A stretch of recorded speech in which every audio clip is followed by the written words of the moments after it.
El objetivo es que puedas tú decirme qué piensas, que me puedas decir qué sientes, qué viviste, que tenía que salir, que ya no iba a poder yo estar en mi país. Te entra como que la sensación de miedo y ahí es donde tú tienes que ser muy valiente. Proveedor, protector y preñador. ¿Es eso cierto? O sea, no vale decir de que yo doy mejor educación a mis hijos que a mi esposa. Eso es mentira. Y ser hombre no es sentir tan poderoso, sino un simple acompañante que ayuda a los demás a crecer.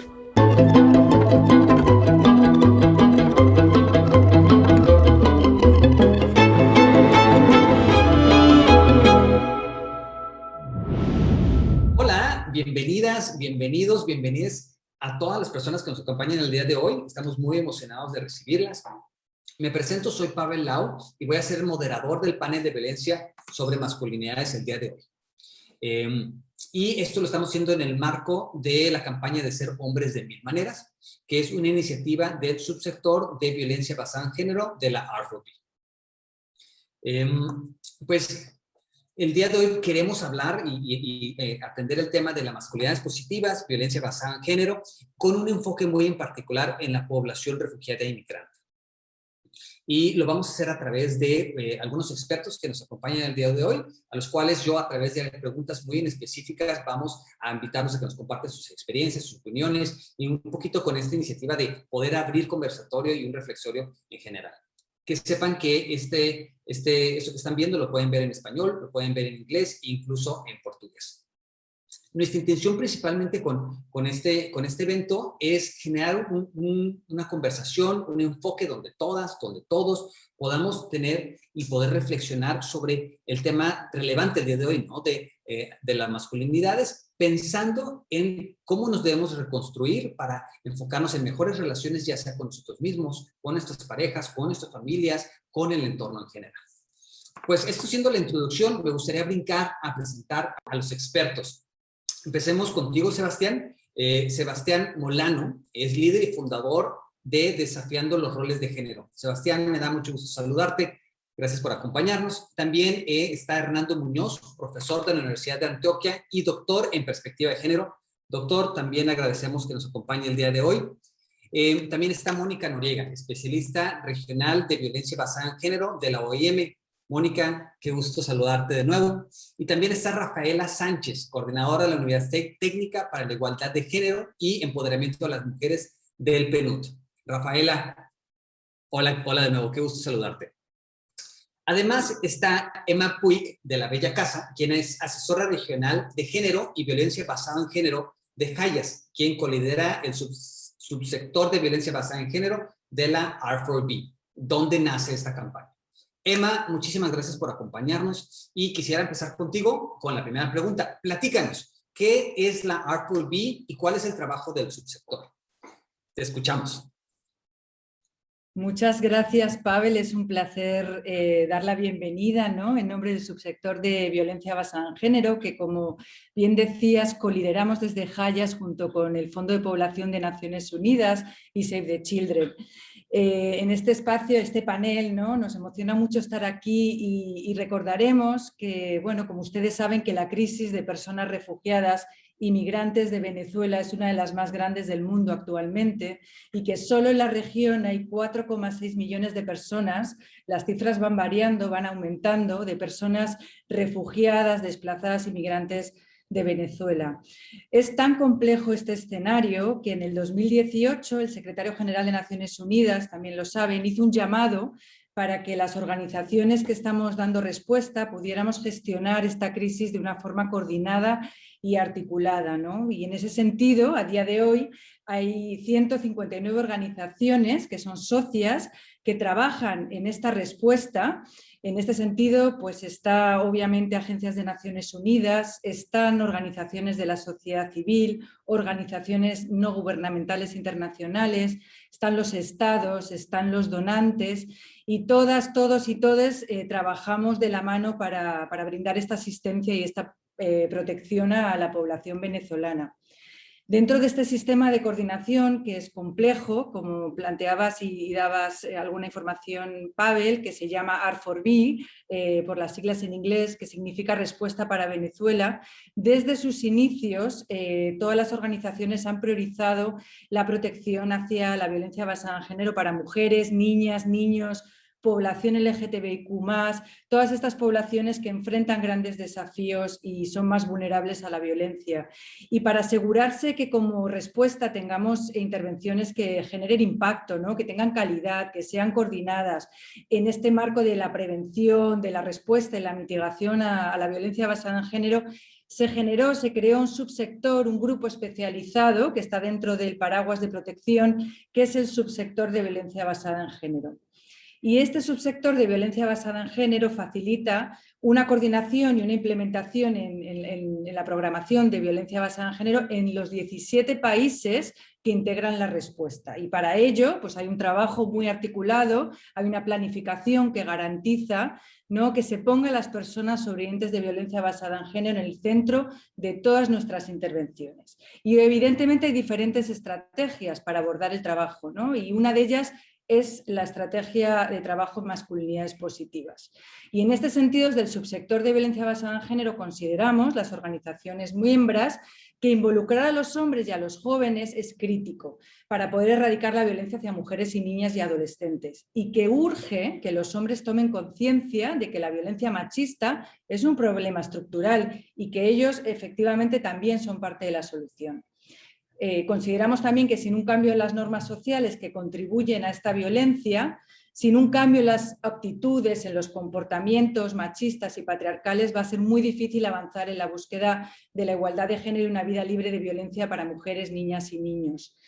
Y en este sentido, por todo esto, es que este panel cobra mucho sentido, mucha fuerza, y lo iniciamos con muchas ganas de explorar con todos y todas las que están participando para abordar y reflexionar sobre programas transformadores de género para esta prevención, esta respuesta a la violencia basada en género en el marco de esta crisis tan compleja de Venezuela, que por supuesto involucre activamente a los hombres y que contribuya a repensar, a deconstruir las masculinidades hegemónicas que siguen perpetuando la violencia en los contextos de movilidad. Así que esperamos que la reflexión en este panel sean de gran utilidad para todos y todas nosotras, para los miembros y miembros del subsector, organizaciones, socias y, por supuesto, personas que se unen hoy a esta discusión. Así que muchas gracias. Bienvenidos y bienvenidas. Emma, muchas gracias. Nos sirve mucho lo que nos platicas porque nos da contexto y nos dice desde dónde venimos trabajando. Muchas gracias. Pues les propongo empezar con las preguntas y que esto también nos vaya guiando en el aprendizaje. Pues tradicionalmente cuando hablamos de masculinidades, me gustaría saber a qué nos referimos, de qué estamos hablando cuando hablamos de masculinidades. No sé si Sebastián nos quieras platicar o Hernán también nos quieras dar un poquito de contexto. Pues, Pavel, gracias por la invitación y por la apertura para hablar de estos temas. Y pues cuando hablamos de masculinidades tradicionales, lo que estamos hablando es de roles, expectativas, comportamientos, actitudes de lo que significa ser y parecer hombre en un contexto y en una geografía específica. Y esto es muy importante porque cuando vemos una región como la latinoamericana en la que compartimos mucha la idiosincrasia y la cultura, hay elementos que son comunes a través de los países. Esa construcción más tradicional es muy binaria, quiere decir que entiende que estamos separados entre hombres y mujeres. Entonces, ese es un primer marcador. Cuando habla de hombres, reduce esa definición a ser hombres que son primero heterosexuales, o sea, tiende a ser homofóbico. Hombre cisgénero tiende a ser transfóbico y además establece una relación de poder muy clara en que los hombres son superiores a las mujeres y a los niños y por eso la masculinidad se define no como una cosa propia, sino una cosa en oposición. ¿Sabes? Yo no soy un hombre por lo que soy, sino porque no lloro, no me pongo rosado, no expreso mis sentimientos. Y lo que genera esto es que es una construcción en la que los hombres cargan el peso de unos mandatos muy rígidos que les impiden explorar las experiencias que puede traer la vida en términos de emociones, sentimientos, aptitudes, actividades, etc. Entonces, es muy importante que cuando pensemos en esa masculinidad tradicional, pensemos también en unos roles que van creando unas maneras de poder y unas formas de poder que generan que unas personas tengan acceso a una serie de derechos, beneficios que otros no. Y en este caso, generalmente los hombres como yo, que soy un hombre cisgénero, heterosexual, tienen una serie de beneficios y privilegios de los que gozan y muchas veces no vemos. Esto se ve muy reforzado también por unas instituciones, porque esto es estructural. Entonces encontramos figuras de autoridad como la religión, las fuerzas militares y policiales, el mismo sistema capitalista, que forma una cultura de cómo deben presentarse los hombres y cómo deben parecer. Y a veces es muy difícil ponerle el dedo al tema porque es muy común esta parte de la cultura. Entonces, a veces no sabemos si es cultura, si es algo que es social, si es algo que es aprendido, pero es una combinación de estos factores. Yo quisiera dar gracias por la invitación, gracias por estar aquí. Es una maravilla que podamos hoy estar hablando de estos temas sin temor. Es muy importante lo que están haciendo en cuanto a poner este tema en el escenario público, porque usualmente género se ha relacionado con mujeres. Entonces pensamos género igual a mujeres y nunca hemos hablado del tema de hombres abiertamente o del tema de otras posibilidades de expresiones y de ser desde el género. Entonces esto es absolutamente importante y me parece que cobra mucho sentido, sobre todo que en el marco de una campaña como la que ustedes están haciendo. Me encanta el nombre, 1000 maneras de ser hombre.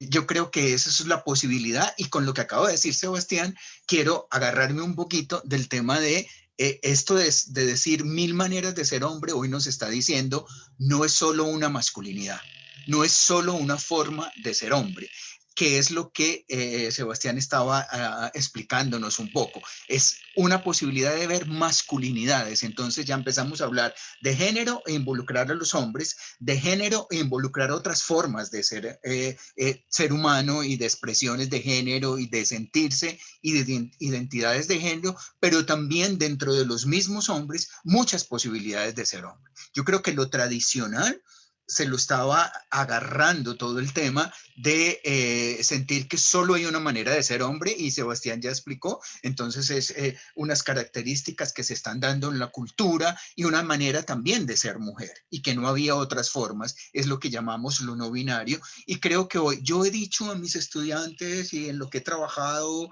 por muchos años en el tema de género, que hay un asunto muy importante, y es que hoy tenemos que ver el tema de género más que nunca como una acción política de transformación social, una acción política de transformación de las sociedades en las que estamos. Si no trabajamos conjuntamente en lo que nos corresponde, las mujeres nos llevan un camino amplísimo en el tema de género, muy largo. Les ha tocado también, precisamente por lo que Sebastián mencionaba, del tema de que es que nos han puesto a los hombres en un nivel superior, porque eso es parte de lo que es la masculinidad tradicional, decir que los hombres per se somos superiores, y eso hay que derribarlo, hay que acabarlo, y hay que acabar de pensar. Lo otro es que yo escribí un libro después de mi tesis de doctorado que se llama Hacerse Hombres, y puse el título precisamente de Hacerse Hombres para darle duro al tema de que no somos hombres por naturaleza, y que igual que las mujeres y que otros seres humanos podemos cambiar y nos podemos transformar, y que el género es un asunto aprendido, y que el género también, como lo decía Sebastián, tiene que ver con unos contextos, con unas culturas, y que en esos contextos y en esas culturas se nos enseña a ser hombres de determinadas maneras. Pero digamos que un asunto muy claro, una línea muy clara, es que se nos ha enseñado en general, en todas las culturas, que los hombres somos superiores. Y ese es el asunto, y lo que hay que derribar y lo que hay que tratar de trabajar es el tema de las relaciones de poder. ¿Cómo vamos a entender que hay que trabajar en esas relaciones, que las mujeres nos llevan mucho espacio, pero como también lo decía Emma al comienzo, este es un asunto estructural, es un asunto que necesita involucrar a los hombres, que es crítico, y les decía, que les mencionaba a mis estudiantes, que el tema como eje político es el tema de género, es el tema del siglo XXI. Y el tema del siglo XXI, porque vamos a seguir teniendo muchísimos problemas si no entendemos el involucramiento de los hombres, y si los hombres no nos involucramos para hacer la transformación real. Las mujeres podrán seguir trabajando. Qué maravilla. Muchas gracias, Hernando. Creo que Sebastián querías complementar un poquito, ¿no? Aprovecha ahorita que se puede y todavía no estamos apretados de tiempo. Sí, sí, Pavel, gracias y gracias a Hernando por digamos, la forma en que nos ayuda a explorar este tema. Yo creo que es bien importante en el marco de lo que, de la conversación que estamos teniendo hoy, empezar a aterrizar la realidad, lo que significa eso en la vida de las personas, específicamente de los hombres, ¿no? Y para esto yo voy a tomar un marco que es un poco, no quiero decir viejo porque es de 1990, pero que utiliza una estructura muy chévere y es la de, utiliza las 3 Ps, para definir un poco cuáles son los roles de género, de proveedor, de protección y de procreación. Entonces, para dar un ejemplo, cuando hablamos de esa masculinidad tradicional, el proveedor es el que trae la plata a la casa. Entonces, cuando el hombre trae la plata a la casa, tiene valor por lo que hace. En una sociedad en la que se refuerza el trabajo productivo y el trabajo en la casa se entiende como que es gratis. Y ahí se empieza a generar esa diferencia de poder, ¿no? Porque generalmente el hogar es entendido como el territorio de las mujeres, que no es cierto. Eso es algo que es impuesto, enseñado y aprendido. Entonces, cuando hay unos cambios en la dinámica de la vida de las personas, en este caso de los hombres, y pierden la capacidad de proveer, pierden su identidad. Y en el caso de la población migrante y en la población en la movilidad humana, eso es absolutamente clave. Igual el de proteger, ¿no? ¿A quién protegemos? Nos enseña que tenemos que proteger la patria, la honra, la casa, la familia, y al mismo tiempo, cuando miramos los datos de violencia contra las mujeres y la violencia machista, esa pasa en los hogares. Entonces, aquellos que supuestamente estamos protegiendo somos la amenaza más grande para las personas que más amamos. Es una construcción terrible. Y adicionalmente a esto, pues la parte de la procreación o de la reproducción que premia la responsabilidad sexual, la paternidad como indicador de hombría, y además es esta masculinidad terrible que nos lleva a normalizar, por ejemplo, el decir que el embarazo juvenil no es una violación, no, hay que llamar las cosas por su nombre, es violación, y al mismo tiempo a estar en una cultura que tolera esto. Entonces, digamos que esas 3 P's nos pueden ayudar un poco a explorar en la práctica la manera en cómo se reproduce y se vive en la experiencia de los hombres la masculinidad tradicional. Muchas gracias a los dos. Creo que nos pone un entendido muy grande, incluso histórico, ¿no? Desde cómo hemos ido evolucionando, incluso hacia el futuro, ¿no? ¿Cuáles son estas tareas y estas exigencias que tenemos para generar esta transformación? Muchas gracias a Sebastián y Hernando.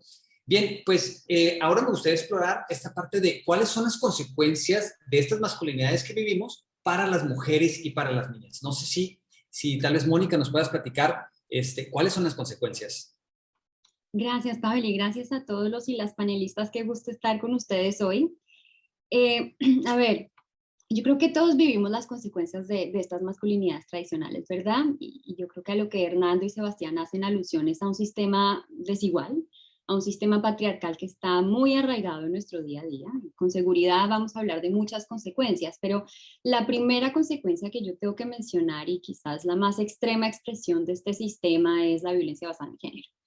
Emma hablaba del subsector donde trabajamos por las sobrevivientes de BBG, refugiadas y migrantes de Venezuela, pero yo tengo que recordarnos que la consecuencia más grave de la BBG es la muerte, ¿no? Estamos hablando de la muerte.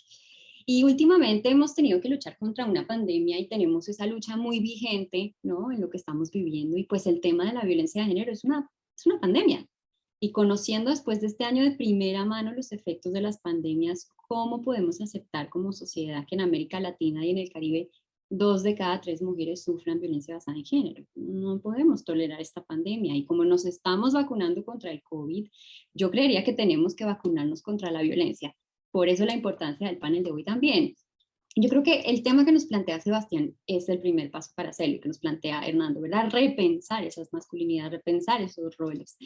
Como en todas las pandemias, para desarrollar la vacuna necesitamos entender la enfermedad y sus causas. Tenemos que preguntarnos de dónde viene esa violencia. Y es un tema muy complejo y voy a tratar de simplificar como lo veo yo, y valga el uso de la palabra simplificar, porque es que eso hacemos día a día los seres humanos. En un mundo donde cada persona es única, hemos construido maneras para simplificar esas infinitas posibilidades de ser y de hacer, y de volver más predecibles nuestras interacciones, de saber qué se espera de mí y qué puedo esperar de las demás personas. Eso está bien hasta ahí, muy bien hasta ahí.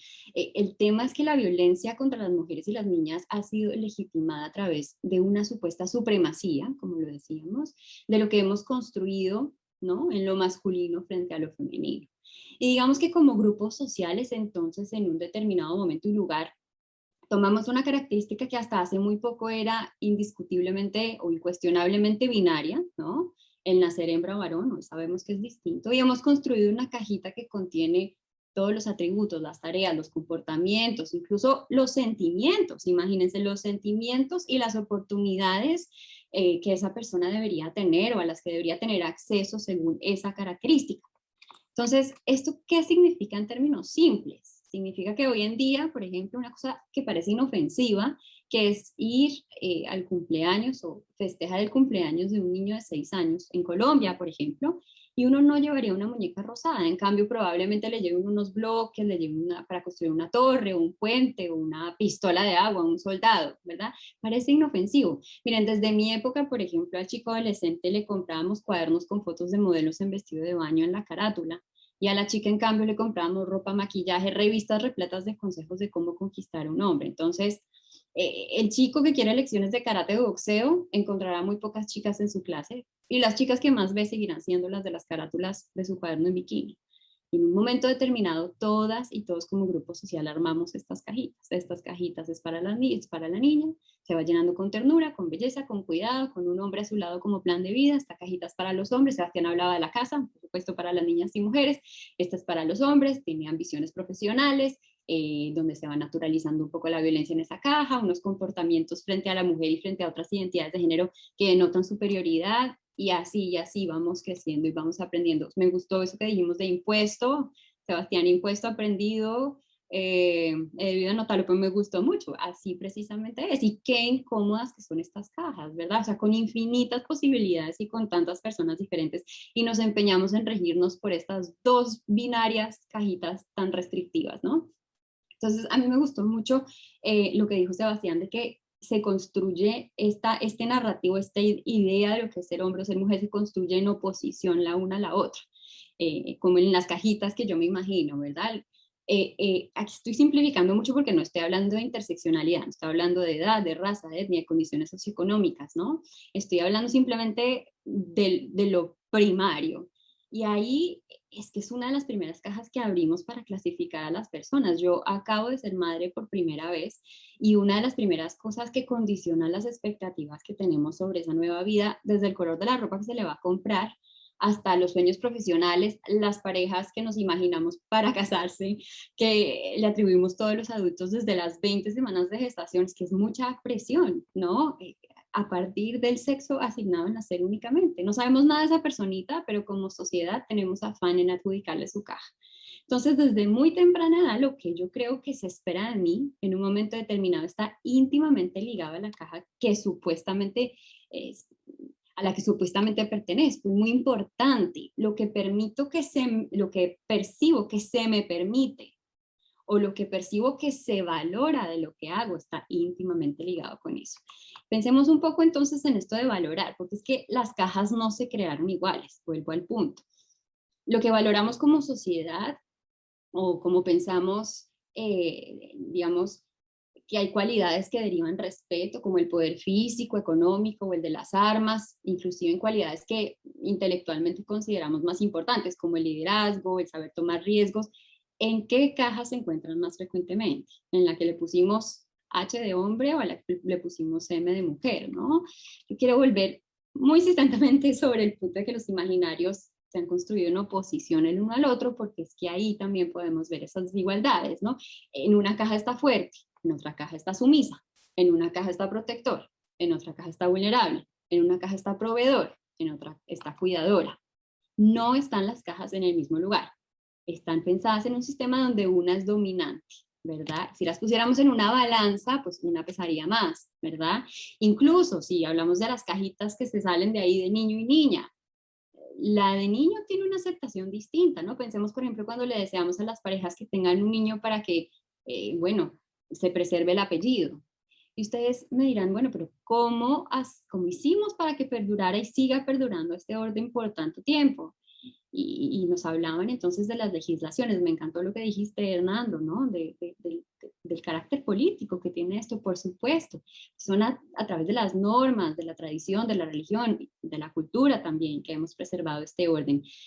Y bueno, y muchos me dirán, pero hemos avanzado tanto y hay tanta legislación que se ha generado para solucionar esta desigualdad y es verdad, hay unos avances y unos éxitos que hay que celebrar. Por supuesto, en el papel sobre todo hemos avanzado muchísimo, pero la verdad es que en el ámbito comunitario y familiar seguimos con una cultura de mucha dominación, ¿no? Y un poco como vigilando que las personas no se salgan de esas cajas. ¿Y cómo lo hacemos? Pues a través, yo creería que de la vergüenza y de la violencia. Y es interesante porque nuestro afán de pertenecer y nuestro miedo al rechazo social promueven que nos aferremos a estas cajas de masculinidad y feminidad. No encajar no es fácil. Pensemos, un hombre que llora es una escena que vemos como vergonzosa. Un hombre que maltrata a su pareja si no limpia la casa, si no cocina o si no se asegura que los niños no hagan ruido cuando él regresa del trabajo, es una escena que vemos más bien aceptable. Es lastimosamente común. Y eso suena terrible. Y yo aquí no estoy diciendo que sea la intención de todos los hombres dominarnos o violentarnos. Aquí yo estoy hablando del sistema y de los comportamientos relacionados con lo que es ser hombre o mujer, incluso unos que de tanto hacerlos nos parecen hasta inofensivos, pero que en efecto son violentos y nos impiden desempacarnos, ¿no? De esas cajas que nos restringen. Entonces, en este sistema estamos y somos parte todas y todos. Nadie se escapa de estas cajas o de una educación que desde niños y niñas de alguna manera nos ha puesto en las cajitas o nos ha enseñado a cómo poner en cajitas a las demás personas. Volviendo a la tercera P que menciona Sebastián, por ejemplo, una cosa que parece inofensiva, hasta hace poco, tristemente, pero hacer comentarios sobre el aspecto físico, por ejemplo, de una mujer, una niña refugiada o migrante de Venezuela que ni siquiera conocemos, tiene repercusiones enormes y se hace todo el tiempo. Y el acoso limita el espacio público que una mujer o niña intenta evitar, relegándola al ámbito privado y afectando su integración. Afecta la oportunidad laboral donde se siente insegura después de sus comentarios de empleadores o jefes y prefiere, si tienen las posibilidades, humanamente no aceptar. O incluso esa oportunidad educativa en la escuela para la niña porque los padres prefieren protegerla y no mandarla. Por el otro lado, al hombre o joven que se abstiene y decide que no va a entrar en esos comportamientos, que no va a entrar en esos comentarios en frente de sus amigos, se le avergüenza, se le hace sentir que no es hombre suficiente, que no pertenece. Y entonces ese hombre entiende que se esperan de él tales comportamientos y puede reproducirlos incluso estando en desacuerdo con ellos. Lo hace de una manera tan normalizada cuando lo hace que asusta porque esto se espera de él y porque quiere pertenecer como todos los seres humanos. Y así funcionan las normas sociales y es una cosa muy compleja y muy importante. Muchas gracias. Me encanta cómo se van complementando y cómo justo hace referencia a lo que hace Sebastián y preocupante en nuestras cajitas, ¿no? Rafaela, seguro tienes mucho que complementarnos, encantaría escucharte. Compleméntanos. Maravilloso. Bueno, muchísimas gracias a todos, todas y todes por formar parte de este diálogo, de este espacio tan enriquecedor y como bien dijo Hernán, tan necesario hoy día, precisamente.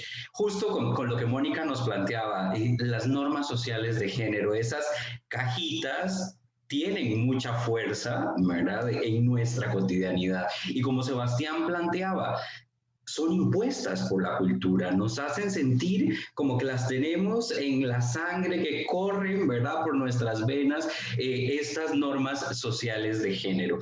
Tenemos que precisamente comprender, ¿verdad?, que la cultura machista y patriarcal y esta cultura de dominación que hace que unas cajas, como decía Mónica, sean más grandes que otras, ¿verdad?, la podamos precisamente transformar, ¿verdad? ¿Por qué? Porque precisamente la realidad que estamos viviendo circundante todas las personas, y ahora profundizaré un poquito más allá del binario, ¿verdad?, tiene implicaciones severas, pero tiene implicaciones para todas las personas. Y entonces es fundamental entender, ¿verdad?, que, por ejemplo, estas normas sociales las reproducimos todas las personas. Y ahí nuestro trabajo precisamente es cuestionarnos todo el tiempo, hombres y mujeres, de cómo hacemos esas repeticiones. Desde el Programa de las Naciones Unidas para el Desarrollo en el año 2019 creamos un índice de normas sociales de género precisamente para ver esas cajitas de las que mencionaba Mónica. En el 2019, a pesar de que han habido importantísimos avances precisamente para impactar la violencia y promover la igualdad efectiva entre mujeres y hombres, los datos que encontramos nos ponen en evidencia la brutalidad, permítanme decir esa palabra, de cómo continuamos perpetuando esas normas sociales que sostienen las cajitas. Les comparto entonces precisamente algunos datos.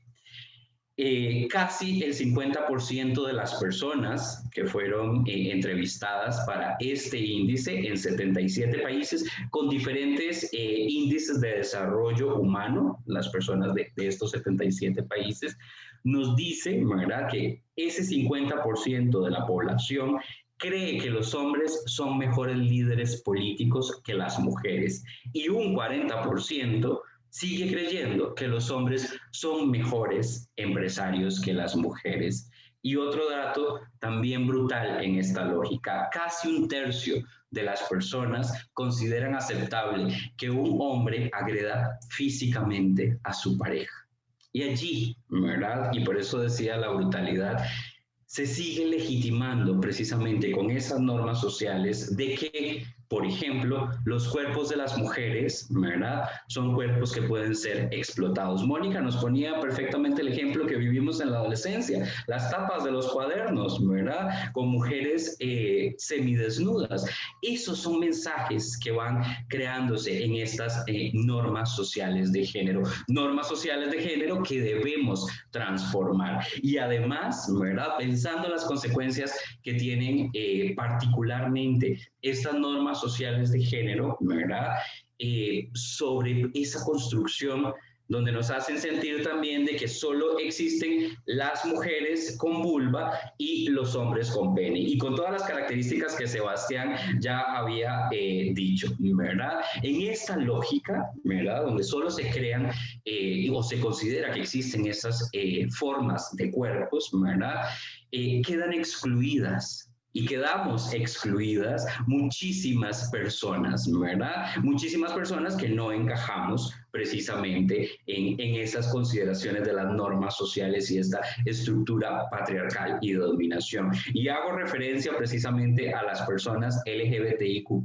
a las personas lesbianas, bisexuales, trans, intersex y no binarias, ¿verdad? Y como vamos avanzando, a pesar de que parece que hay estancamientos en las normas sociales de género, por otro lado, los movimientos sociales, en la misma dinámica social, nos va mostrando avances de que estas concepciones binarias, ¿verdad?, son mucho más complejas. Y entonces, precisamente allí, entendemos los efectos, ¿verdad?, que tienen las masculinidades tradicionales. Pensando, por ejemplo, en la dominación. Si los cuerpos de las mujeres, ¿verdad?, son explotables, pueden ser dominados, precisamente todo lo que se acerque a ser mujer o a lo femenino va a tener esa característica de explotación. Entonces, por ejemplo, en los contextos de movilidad, ¿verdad?, las mujeres trans precisamente son las que experimentan, ¿verdad?, muchísimas de las formas de violencia, ¿verdad?, en dichos contextos. Son más vulnerables para ser atrapadas por el crimen organizado y para ser víctimas de trata. Por ejemplo, ¿por qué? Porque si una niña a los 10 años dice que es trans, ¿verdad?, y eso significa que su cuerpo, por ejemplo, tiene pene, le han hecho vestir, ¿verdad?, de forma masculina, pero quiere y lo dice a su familia, ¿verdad?, no, yo soy una niña y quiero que me ayuden a poder vivir mi identidad. Lamentablemente, ¿verdad?, la mayor respuesta que se encuentra en el contexto latinoamericano frente a esto es la expulsión de su hogar. Entonces, claro, si es expulsada de su hogar, va a las calles porque no hay tantas redes para protegerlas, y entonces esa vivencia en calle la expone, ¿verdad?, y aumenta toda la violación a los derechos humanos, pero especialmente para ser víctima de formas de violencia. Y esto pensando precisamente en las personas trans. Entonces, también tenemos que dimensionar, ¿verdad?, cómo impacta las masculinidades y estas normas sociales que tenemos tan insertas todas las personas, precisamente más allá de los binarios, y cómo impacta a estas otras poblaciones. Eso. Rafaela, muchas gracias. Y definitivamente también los hombres viven su consecuencia de estas cajitas, ¿no?, de estos encierros. ¿Qué tipo de consecuencias se viven como hombres de estas estructuras? ¿Cuáles serían? No sé si Sebastián nos puedes ayudar dando algunas ideas acerca de esto. Sí, Pavel, primero es muy duro estar a este lado escuchando las intervenciones de Rafaela y Mónica, porque la gravedad de la experiencia de las mujeres, las niñas, las personas LGBTQ, las no binarias, es devastadora. Entonces, yo quiero hablar un poco y desempacar el tema de cómo a los hombres nos impacta esta cajita de la masculinidad tradicional, sin en ningún momento igualar el tema en la forma en que nos afecta. Porque no, a mí no me cuesta la vida, a mí no me cuesta la violencia, a mí eso no me pasa a mí como hombre cisgénero heterosexual. Entonces es importante diferenciar que nos afecta, pero nos afecta de una forma diferente. Nos deshumaniza mucho, porque me impide experimentar cosas como el cuidado, la expresión y la articulación de los sentimientos, que somos como personas. Sentimientos, la capacidad de cuidar el uno del otro, y cuando se me niega esa posibilidad a mí me deshumaniza. Y lo que se me ofrece como consecuencia de eso es el poder utilizar la fuerza, la ira, la violencia como un mecanismo válido para expresar mis sentimientos. Y eso es terrible. Por ejemplo, en el caso de la movilidad humana, por ejemplo, yo soy migrante hace 15 años, y desde la perspectiva de la lógica capitalista en la que vivimos, a veces el migrar es visto como algo exitoso. Entonces, como hombre te genera también un perfil diferente, ¿no? Porque es el que triunfa. Pero cuando la movilidad humana se da ante una situación de peligro de la vida o de un rompimiento de las relaciones sociales y culturales donde vives y donde existes, eso es lo que genera esa angustia. Genera mucha angustia. Porque tienes que llegar a otro contexto donde las normas son diferentes y tienes que seguir rigiéndote bajo esos parámetros de: si yo no traigo dinero a mi casa, no soy un hombre. Si yo no soy capaz, perdón, si yo no traigo dinero a mi casa, no soy hombre. Si yo no soy capaz de proteger a mi familia, no soy hombre. Y no debo mostrar miedo. El miedo está mal. Si reconozco los sentimientos de frustración, de ira, angustia, no soy hombre. Y eso es muy poderoso en el sentido en que le impide a los hombres expresar sus sentimientos, y rompe con esa lógica de que la vulnerabilidad de un hombre y la debilidad no es no poder. La vulnerabilidad de un hombre y la debilidad de un hombre es la incapacidad de poder articular sus sentimientos y ponerles palabras. Porque cuando un hombre es capaz de decir: no puedo, tengo miedo, no sé qué hacer, abre la puerta para que las personas a su alrededor también expresen eso. Y somos fuertes en las vulnerabilidades. Es claro que cuando los hombres tienen este tipo de rupturas es donde se exacerba en muchas veces la violencia.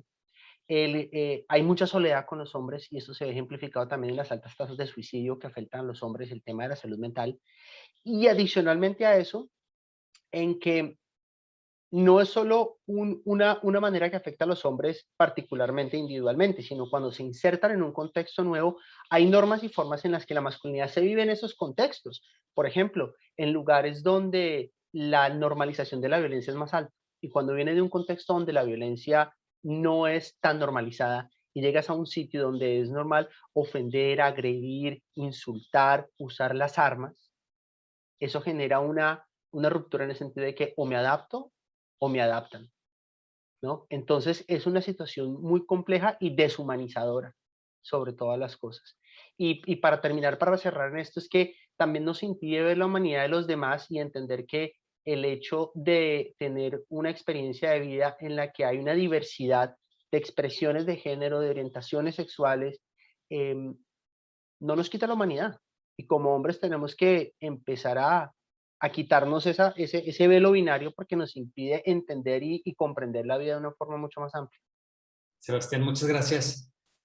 Sí, definitivamente ver todos estos elementos nos permite ver la perspectiva mucho más amplia, ¿no? Y algo que ahorita escucho es que tenemos que entender que estos roles de género, las masculinidades, permean todas las áreas de nuestras vidas, ¿no? E incluso en las personas que se están cambiando de país, nos están desplazando. Mónica, si nos pudieras ayudar un poquito en esa área, ¿cómo afectan estos conceptos en las experiencias de las personas refugiadas y migrantes? Claro que sí. Bueno, qué reflexiones tan bonitas nos está abriendo este panel el día de hoy.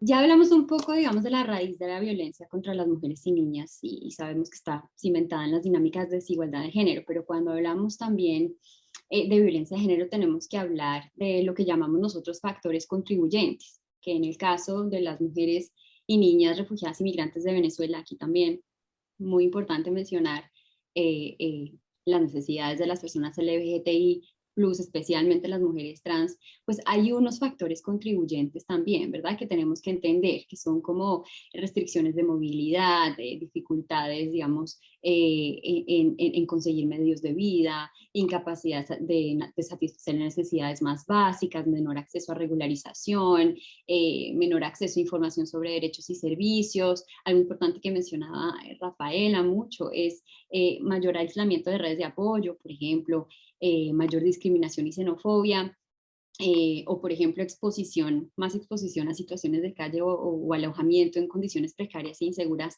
Todo eso se combina para exacerbar, digamos, nuestro riesgo frente a la violencia basada en género, el riesgo de las niñas y mujeres venezolanas. Entonces, yo quisiera aprovechar para mencionar que cuando hablamos de violencia basada en género hablamos mucho de la violencia sexual, nos viene muy rápido a la cabeza la violencia física, por ejemplo en el ámbito de pareja también, y por supuesto que son dos formas prevalentes en el contexto de la situación de las personas refugiadas y migrantes, pero yo quisiera hablar de otras formas en las que la violencia ocurre, daña, limita y genera heridas muy fuertes. Quisiera hablar de la denegación de acceso a oportunidades, recursos y servicios, y quisiera hablar de uniones tempranas, que son dos formas de las que hablamos un poco menos y son muy prevalentes, existen, se perpetúan en esta región y en este mismo momento en el que estamos hablando hay mujeres y hay niñas que están sufriendo estas violencias.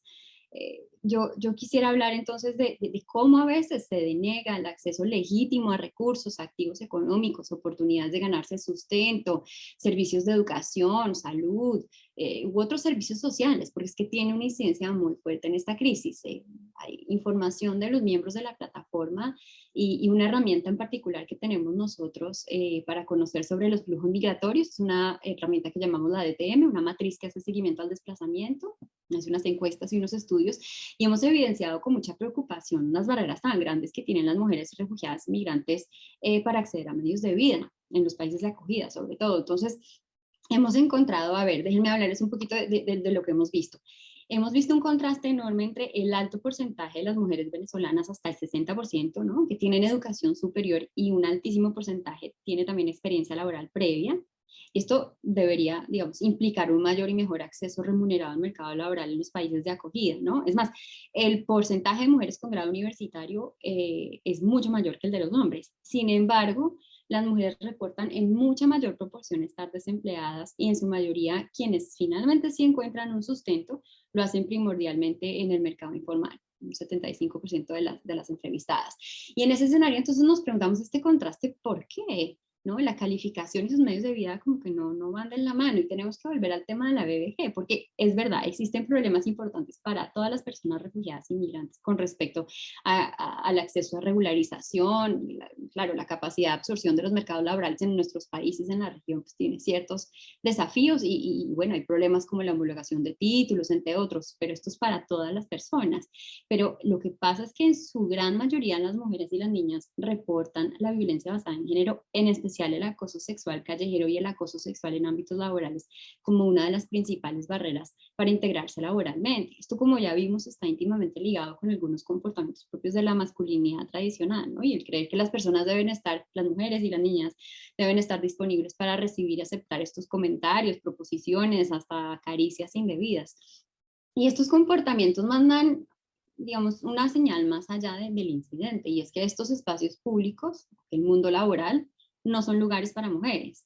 En el caso de las mujeres refugiadas y migrantes, además, estos comportamientos son aún más recurrentes porque existen prejuicios y estereotipos de género que están asociados con una construcción que hemos hecho de la mujer venezolana con una imagen hipersexualizada. Y entonces, de parte de las mujeres y las niñas, tenemos numerosos reportes de potenciales empleadores que exigen de las mujeres que salgan con ellos, ¿no?, para contratarlas. Y esto es violencia y tiene impactos enormes en la persona y en la sociedad, y además es una gran pérdida. En ese sentido también hemos encontrado una segunda barrera que es muy importante y ya la habíamos mencionado en la primera parte del panel, que tiene que ver con el rol de cuidadoras, ¿no?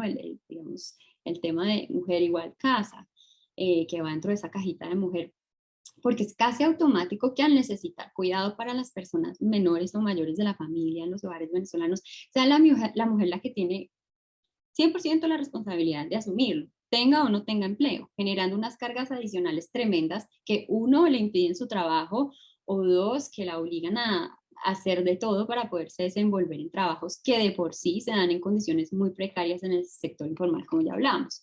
Entonces ahora pensemos todo esto en un escenario de pandemia, que es lo que hemos vivido en estos últimos meses. ¿De quién se espera el cuidado cuando una persona de la familia cae enferma, por ejemplo? ¿Quién debería dejar su trabajo si se necesita un cuidado extra a lo interno del hogar? En muchos casos, tristemente, se asume que deberían ser las mujeres. Y entonces no es sorpresa que en toda la región el porcentaje de desempleo haya aumentado más para las mujeres en el último año que para el resto de la población.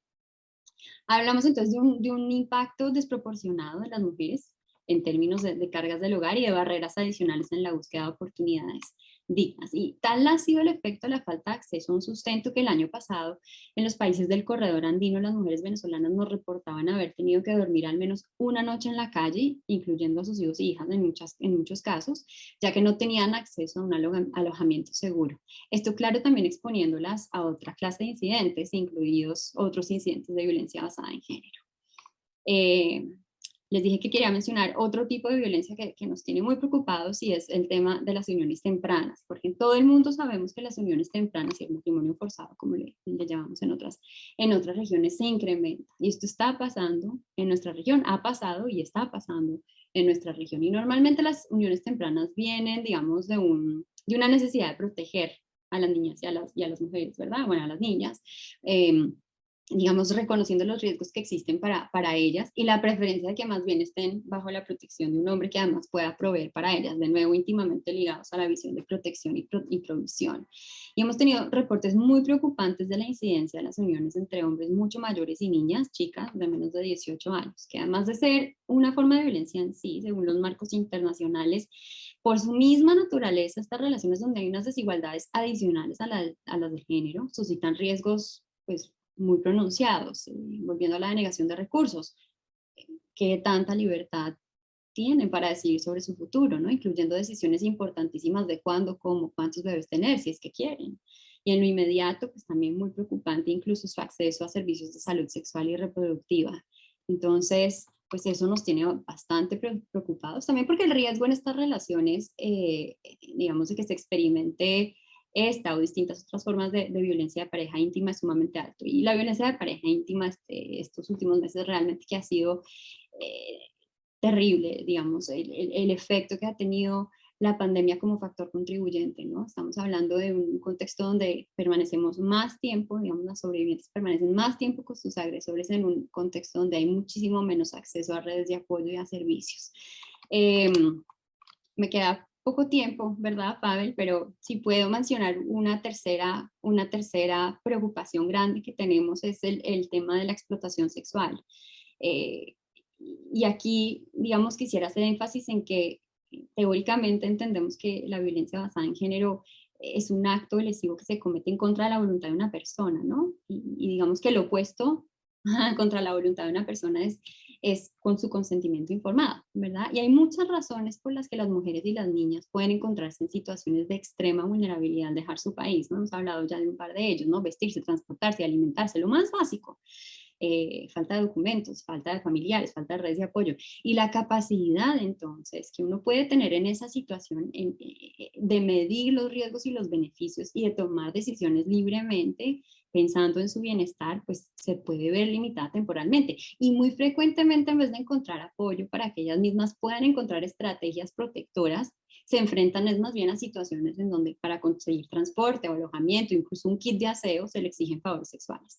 Esa normalización de explotar a una mujer refugiada inmigrante está vinculada con estas desigualdades y con estas masculinidades tradicionales que hemos mencionado y es inaceptable. Entonces, bueno, yo creo que podemos seguir hablando de la situación crítica que atraviesan las mujeres y las niñas refugiadas inmigrantes de Venezuela, pero lo más importante, yo creo, para cerrar, es que Todas estas formas de violencia basada en género y todo este daño que generan las personas y las comunidades es prevenible. Y ese es el principal motivo que nos reúne hoy aquí. Sí, definitivamente es inaceptable y es prevenible, lo cual es impresionante, ¿no? Estamos viviendo algo que no debería estar sucediendo y por lo cual podamos trabajar activamente. Hernando, doctor Hernando, creo que hay mucho que complementar también desde la perspectiva de cuáles son las consecuencias de los roles de género hacia los varones en un contexto de movilidad humana. ¿Cuáles nos podría compartir? Lo primero que hay que decir, permítanme, es que hay que desmitificar el hecho de ser hombre. Hay que desmitificar el hecho de ser hombre. Hay que desnaturalizar. No somos... Simone de Beauvoir hace muchísimos años dijo, las mujeres no nacen, se hacen. Y yo, parte del título de mi libro que dice hacerse hombre es que los hombres también nos hacemos. Y en ese sentido hay que desmitificar que el tema de género lo podemos desaprender. Entonces, Mónica, una manera previsible es trabajar con los hombres y que se desaprenda todo ese asunto que nos han enseñado y que nos han dicho que tenemos que tener y hacer los hombres. Sebastián mencionaba ahorita varios elementos de las consecuencias que se tienen que ser hombre y casi que las consecuencias tienen que ver con el asunto de los mandatos que se dan, ¿no? Hay que reproducir esos estereotipos de las cajitas que ustedes hablaban. Si se es hombre, se es de esta manera. Es como un riel de un tren que es absolutamente recto y que no se puede mover y duro, y si se es mujer es de esta manera, y entonces hay unos mandatos que se van reproduciendo. Ojo, usted no puede parecer una mujer, usted no puede parecer débil, ojo con eso. ¿Y cuál es la consecuencia? Que siempre tengo que andar mostrando la fuerza, tengo que andar, muchas veces la deshumanización que mencionaba Sebastián es no poder ser.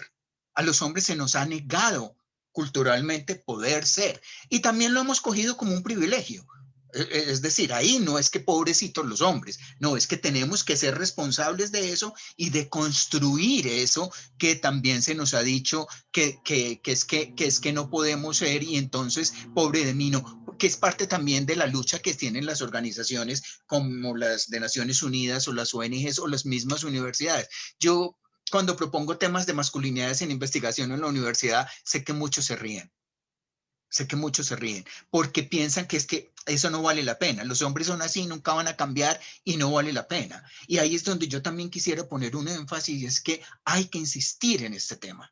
Hay que insistir en este tema y hacer entender que políticamente, económicamente, emocionalmente, desde las relaciones de poder, se va a transformar el mundo si los hombres nos involucramos y si los hombres cambiamos, si dejamos de tener esos miedos, si dejamos de tener esas angustias, si dejamos de tener todos esos estereotipos que nos van dando, que nos está dando esta cultura y que nos hace tener el ser fuerte, el ser procreador.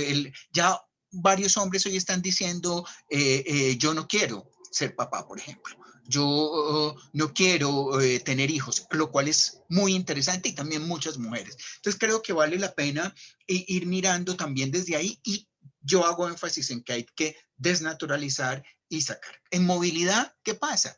Un hombre que usualmente en su cultura, la cultura venezolana es muy cercana a la colombiana, a la peruana, a la costarricense, a la argentina. Se nos ha enseñado el tema de ser machos de la misma manera, y en ese sentido no hay diferencia, hay otras diferencias, pero el tema de ser machos y mantenerse como machos, una de las cosas que yo hice fue trabajar el tema de los pares. Casi nunca lo hemos trabajado, y yo creo que a los hombres que estamos aquí nos da mucha lidia, y nos dio mucha lidia el cómo los otros hombres me miraban. Si éramos adolescentes, si éramos niños, la competencia y demás. Y hay un asunto que hay que hacer. Yo he llamado los pares el tribunal de los pares. Es decir, ese tribunal que nos hace, hoy se está hablando de que han cambiado cosas, gracias a la vida han cambiado. Creo que Mónica lo decía, mucho en papel.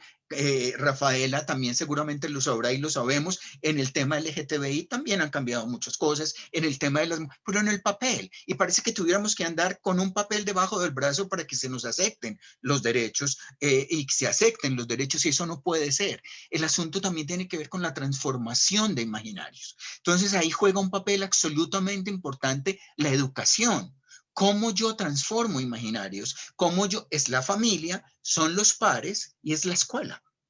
¿Dónde está la escuela? ¿Qué está diciendo cuando un maestro le dice, párate, no llores que tú eres un machito, no llores que tú eres un niño, y a la niña si se cae corren a cogerla? No, hay asuntos que parecen tan sencillos que tienen que hacernos. En el tema de movilidad, muchos hombres, nosotros hicimos con Hayas precisamente, con 5 organizaciones que trabajan con hombres en Colombia, una pequeña investigación, no es una profunda investigación, sobre el tema con migrantes venezolanos que estaban entrando por el sur, por Arauca, por los llanos orientales, que ustedes se van a ver. Yo, en programas del Programa Mundial de Alimentos que me han invitado a Arauca, que es ahí, en el borde con Venezuela. Ustedes saben que es solo pasar un río en 5 minutos y se está ahí. En Colombia he visto la situación de los caminantes, ver hombres, mujeres, niños y, como tú decías ahorita, muchas mujeres con sus hijos en la calle, noches, porque no tienen dónde, lo cual las hace mucho más vulnerables. Fíjense, un hombre al cual le ha dicho, usted tiene que proveer, usted tiene que proteger, pero además usted tiene que preñar, y permítame decirlo con esa P de procrear, en medio de una situación, de una cultura que le está reclamando todo un tema de usted es el macho, responda, frente a un asunto de explotación, de que tengo que salir. Sebastián mencionaba ahorita, él es migrante, yo fui migrante académico. Es muy diferente ser migrante académico a ser migrante económico. Y los hombres tienen esa presión terrible. Entonces, ¿qué es lo que nos mostró? Que el tema de cuidado, por ejemplo, con los migrantes sigue siendo igual. Que el tema, siguen pensando que son las mujeres las que deben construir, porque yo tengo que preocuparme por otras cosas. Yo tengo que preocuparme por conseguir el dinero para traer la comida, yo tengo que hacer una serie de cosas, y están teniendo que aceptar muchas veces el trabajo sexual de sus compañeras.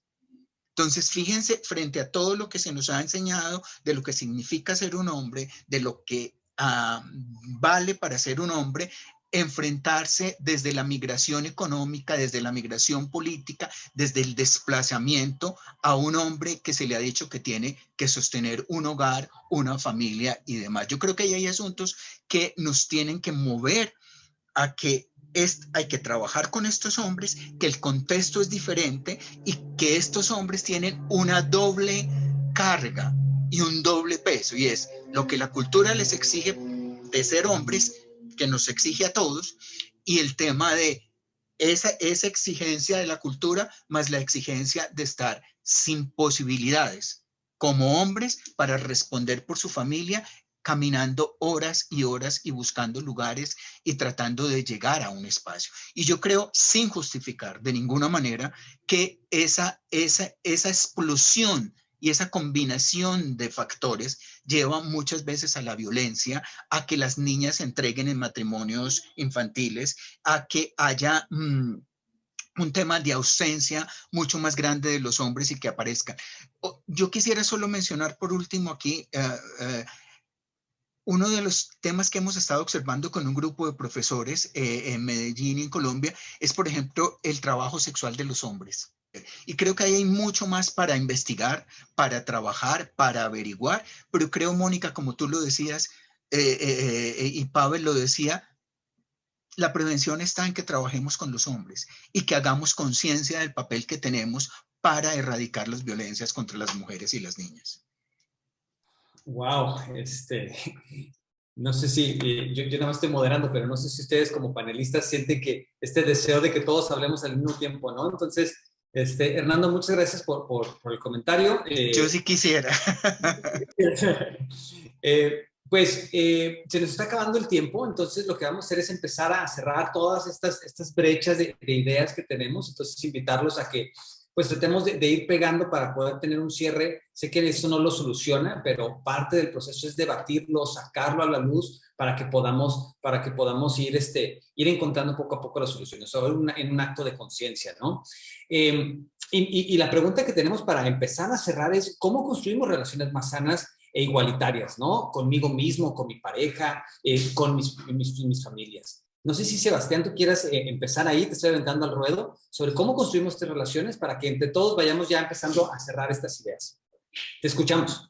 Gracias Pavel y a las colegas y a los colegas porque ha sido muy enriquecedora la conversación y sí, hay formas diferentes en que se puede ser hombre y no hay una forma, hay miles de maneras de ser hombre, como la campaña lo dice, y aquí quisiera hablar de las masculinidades positivas y esto qué es básicamente que hay que rebelarse contra un modelo opresor que justifica la violencia y mantiene relaciones de poder desiguales y en esto los hombres nos beneficiamos de las luchas feministas y encontramos en las luchas feministas un asidero y una ideología y una forma de ver y entender el mundo y sin eso no lo podemos ni minimizar ni ignorar.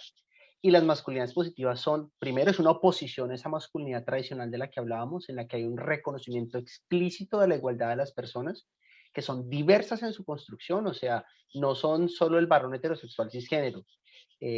Hay un rechazo abierto a la homofobia y a la transfobia. Hay un reconocimiento del feminismo como una propuesta ideológica y política de una manera de ver la vida y plantea muy claramente el desafío de que el ser hombre no es un destino al que se llega, sino un proceso continuo de aprendizaje y de deconstrucción, porque todos los días yo me levanto y digo, hoy voy a ser menos machista, porque reconozco que en mi crecimiento eso es, y que tengo todas esas herramientas en mi maleta, si las tengo que usar, pero es una decisión que debo hacer y asumir, y que es un proceso, yo le llamo un proceso radical de humanización, porque lo que busca es que el miedo, el llanto y la vulnerabilidad sean vistas como algo parte de la vida, como lo que me hace humano, y ser fuerte en esa vulnerabilidad. Y pues dentro de la movilidad humana lo que genera es una resignificación, ¿no? Cuando hablamos de proveer, pues que la contribución no es solo de la plata, es del cuidado que puedes dar a un hogar, a los demás, el autocuidado, y cómo el trabajo no solo se relaciona con lo que la economía da plata, aunque en situaciones de movilidad humana pues las situaciones son muy precarias, eso hay que entenderlo y ponerlo muy claro, y que el cuidado se convierte en el antídoto contra la violencia. El cuidado es lo opuesto a la violencia. Aquí no puedo decir no seas violento, es cuida más, porque tú no puedes ser violento con lo que cuidas. Y la protección también, que es fortalecer el ejercicio consciente y continuo de la vulnerabilidad de la expresión y de los sentimientos. Es que el hombre puede decir, me siento cansado y triste y necesito un momento, tengo que llorar, y darnos esos espacios porque son sanadores. Y desde la parte de la procreación, lo que tiene que ver con la paternidad como una decisión y una visión más allá de la biología, la responsabilidad sexual y el consentimiento del que hablábamos antes. Entonces, esto nos permite un ejercicio de masculinidades diverso, alternativo, positivo, que podamos ser de manera diferente. Y lo más importante es que los hombres no estamos solos en esto. No se necesita cambiar 10 hombres, empieza uno con uno y con alguien al lado. Y ya ahí se empieza a hacer eso que Hernando hablaba de los pares, que es tan importante.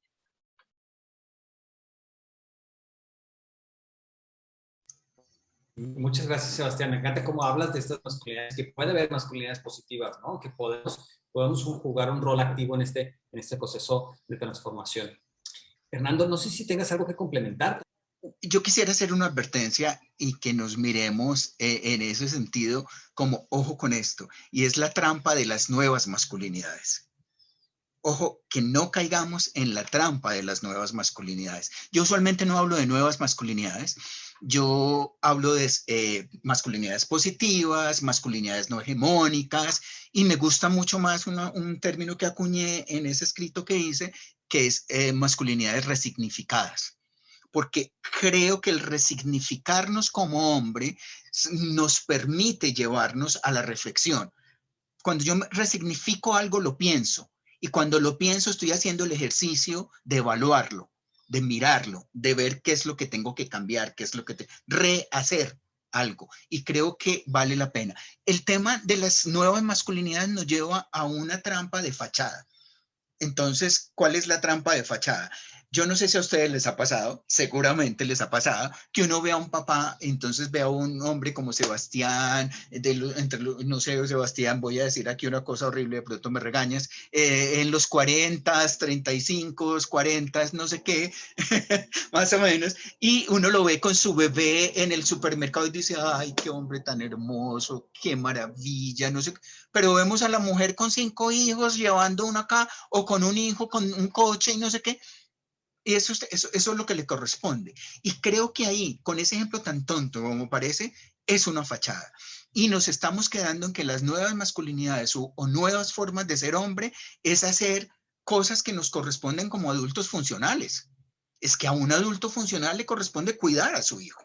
Y Sebastián ha mencionado varias veces el tema del cuidado. Hoy las mujeres están reclamando más el tema del cuidado de parte de los hombres, del cuidado a sí mismos, del cuidado en la relación, del cuidado con sus hijos y sus hijas, etcétera, etcétera. Entonces creo que hay que mirar que las masculinidades positivas o resignificadas tienen que llevarnos a hacer un trabajo mucho más profundo que los roles, que hacer ciertos roles, que apoyar o que colaborar en la casa, que muchos hombres, no, yo colaboro en la casa, yo limpio, sí, todos los tenemos que hacer, no es porque usted sea especial y porque diga qué tan buen hombre que yo soy. Ahí hay asuntos absolutamente claros, porque el tema de resignificarse es mucho más profundo. Y cuando yo digo mucho más profundo, se lo digo a mujeres en talleres y a hombres que trabajamos, es, no, si vieras, mi marido es tan bello, me ayuda, trabaja, cocina. Los hombres que cocinamos se parece que fuéramos unos dioses. No, los hombres también podemos cocinar, tenemos que cocinar y debemos cocinar. Es decir, no siempre la mujer tiene que hacer. No nos quedemos ahí, y el llamado mío ha sido cómo la trata ese hombre en la intimidad.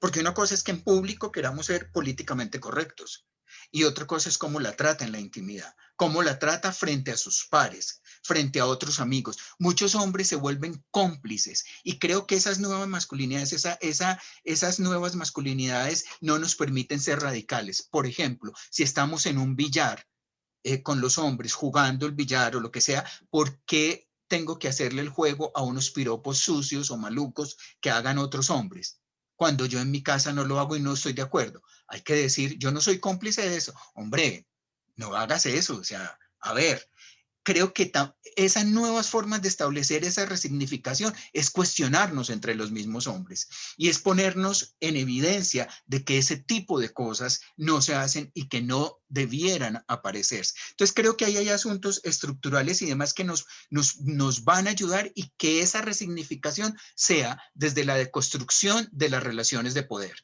Si no, no vamos a avanzar. Si yo no construyo profundamente el tema de la deconstrucción de las relaciones de poder, perdónenme, pero no vamos a avanzar y no estamos haciendo nada. Entonces, Sebastián dice, se empieza con 1, con 5, con 3, con 2, con mi vecino, con el que está a mi lado, y el llamado es necesario preguntarse qué tipo de hombre quiero ser.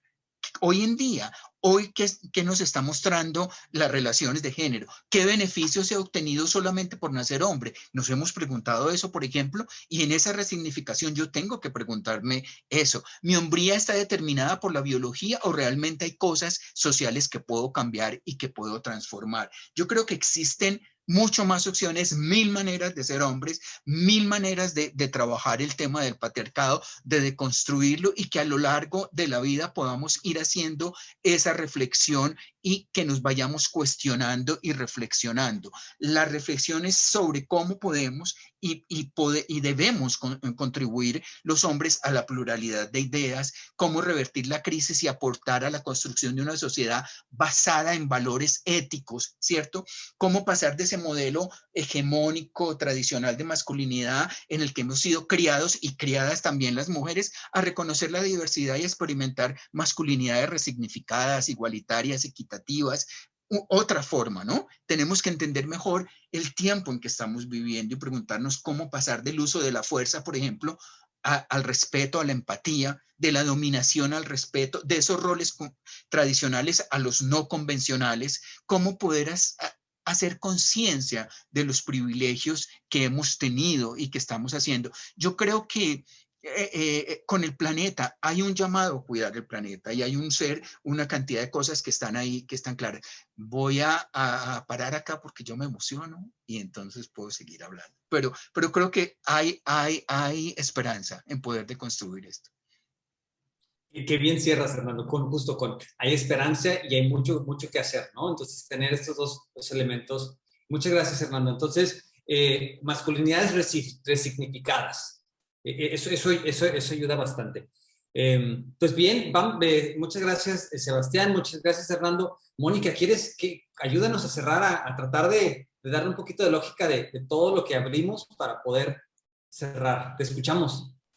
yo diría que no nos queda otra que resignificarnos, ¿no? Todos y todas. Ok. Y qué bonito eso, Hernando, me encanta, te lo voy a robar. No, siempre dando el crédito, pero yo lo voy a llevar conmigo después de este panel. Y yo creo que sí, definitivamente tenemos que seguir reflexionando sobre las causas de la violencia y la manera en que cada persona está reproduciendo esos comportamientos o esas actitudes que la promueven, ¿verdad? Yo, como vuelvo y digo, este es un primer espacio, pero qué rico que hubiera más de estos espacios, además que nos hablamos entre todos, así que qué bueno sería poder tener más oportunidades para discutir esto y poder seguir entendiendo cómo seguir adelante. Yo creo que necesitamos más personas y sobre todo más hombres. Necesitamos trabajar con los hombres, definitivamente, y queremos que se sumen a este movimiento de la resignificación. Necesitamos más personas modelo, más ejemplo, porque claro, así como hemos aprendido comportamientos nocivos a través de lo que hemos visto, también podemos transformarnos viendo comportamientos positivos de los demás. Y yo creo que entonces una tercera cosa que deberíamos hacer es usar los espacios que están en nuestro alcance para visibilizar y valorar esos nuevos comportamientos, ¿sí? La familia, el ámbito laboral, las escuelas, en el mundo humanitario donde trabajamos. Podemos generar incentivos formales a estos comportamientos, por ejemplo, una felicitación a un niño, que se destaquen las personas que trabajan por generar espacios laborales libres de acoso, porque por mucho tiempo hemos exaltado características que nos llevan al machismo y a la violencia. ¿Qué tal si hacemos lo contrario, no? Y cuarto, yo pensaría que pues busquemos más maneras para fomentar elementos que nos ayuden a construir un mundo libre de violencia. Lo hemos hablado bastante en el panel, pero el pensamiento crítico, la empatía, el valor en la diversidad, la comunicación respetuosa, la tolerancia. ¿Qué plataformas tenemos para generar mejores capacidades en esas áreas, en ese ámbito? Nuestra familia, nuestros hijos, nuestro trabajo, nuestra congregación, nuestros vecinos. Yo creo que eso es lo que nos conviene a todos. Muchas gracias, Mónica.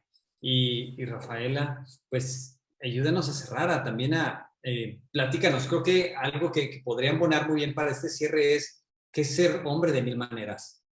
Creo que tú podrías ayudar a cerrar de manera maravillosa.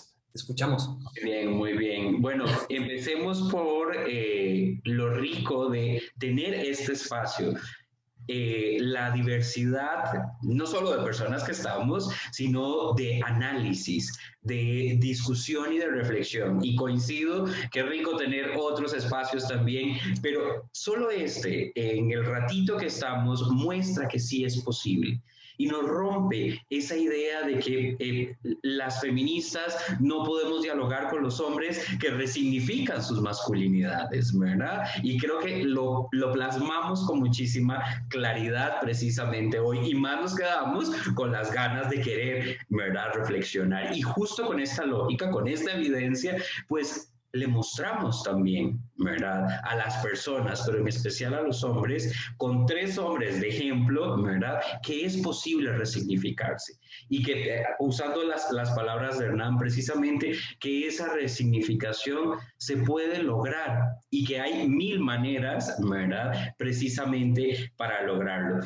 Una frase que a mí me parece formidable del secretario general de las Naciones Unidas este año en el marco del Consejo de los Derechos Humanos dice: un mundo y una cultura dominados por los hombres producen resultados dominados por los hombres. La forma en que una sociedad trata a la mitad de su propia población es un indicador significativo del trato que dispensa a otras personas. Precisamente hoy ponemos en evidencia que eso se puede transformar. Y justamente, ¿verdad?, que el papel que los hombres tienen es clave y que hay 1000 maneras de ser hombres y que esas 1000 maneras de ser hombres están totalmente, ¿verdad?, repensadas desde una lógica, ¿verdad?, que contribuya a la igualdad, de romper, ¿verdad?, los mitos de que los hombres no pueden encargarse del cuidado de sus hijos, hijas e hijes. Claro que sí. Lo fundamental que es tener un papá cerca que te apoye, que te cuide, que te proteja, ¿verdad?, precisamente. Entonces,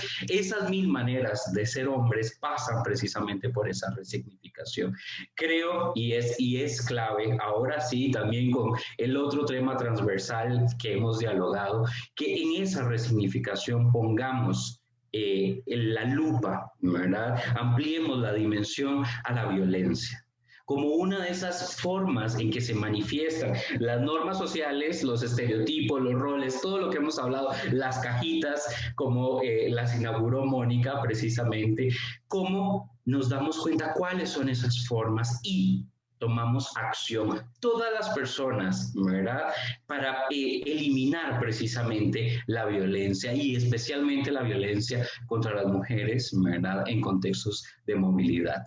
Yo felicito a todas las personas que han organizado este evento. Creo que así es como caminamos por la senda correcta para un mundo más justo, más igualitario para todas las personas sin distinción y sin discriminación. Rafaela, qué maravillosa manera de cerrar. Muchas gracias, muchas gracias. Sé que no hay quien me pregunte a mí, pero yo me quedo con ganas de comentar algo chiquito, que es mucho de lo que estoy escuchando de ustedes, que es justo que tenemos estas cajas, que estas cajas nos encierran y que para poder destruir estas cajas nos toca estudiarnos, analizarnos, pensarnos para retransformarnos, y este acto nos hace más libres y nos da más libertad y nos permite equilibrar todas estas relaciones de poder para que tengamos una sociedad mucho más equilibrada y mucho más justa, ¿no? Hay muchas maneras de ser y de eso nos permite, pues, incluso como hombres ser distintos. No tengo que estar encerrados. Queremos invitarlos a que sigan la campaña Ser Hombres de Mil Maneras, que es un esfuerzo de la plataforma para visibilizar, atender la violencia de género contra mujeres y niñas, que es parte de la plataforma R4B para refugiados migrantes de Venezuela, de la cual surge la campaña Ser Hombres de Mil Maneras. Les quiero leer un poquito lo que entendemos por la campaña, a ver si esto nos engancha un poco. Ser Hombres de Mil Maneras aborda las causas estructurales de la violencia de género que permiten o promueven la violencia hacia las mujeres, buscando promover conductas, actitudes, acciones, pensamientos en línea con masculinidades positivas. Queremos invitarlos a que sigan la campaña, pero más allá de la invitación es que nos volvamos parte activa de ella, generando espacios de reflexión, invitando a otros hombres a reconstruirnos para preguntarnos cómo podemos reducir la violencia de género. Definitivamente en esta plática que acaba de suceder, entendemos mucho de la perspectiva de los expertos, de los cuales les agradecemos muchísimo. Gracias por ser parte del proceso, por compartir, por hacerlo de manera tan abierta y de manera tan elocuente. Sabemos que esto está muy en el tono teórico y lo queremos llevar un poquito al plano vivencial. De aquí a que los invitamos a que vean el siguiente video. Es un extracto de una conversación que tenemos con un grupo de refugiados migrantes, principalmente de Venezuela, donde conversamos acerca de las masculinidades positivas y nos preguntamos cómo podemos ser hombres de mil maneras. ¿Dónde se va a sentar?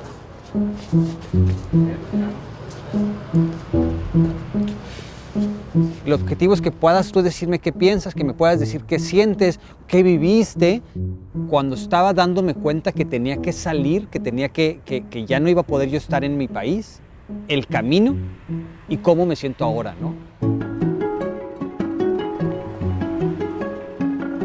Para mí la parte migratoria sí fue muy difícil.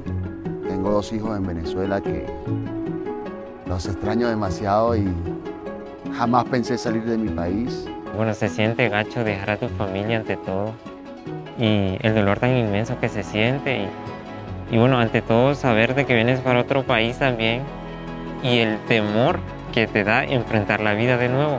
Te entra como que la sensación de miedo y ahí es donde tú tienes que ser muy valiente. En 3 años que tengo en el mismo trabajo, muchos me han dicho, ¿por qué no te vas para tu país otra vez? ¿O por qué no te devuelves para tu país? ¿Creen que el proceso es distinto para la mujer que para el hombre? O sea, que hay una diferencia en esta experiencia de movernos.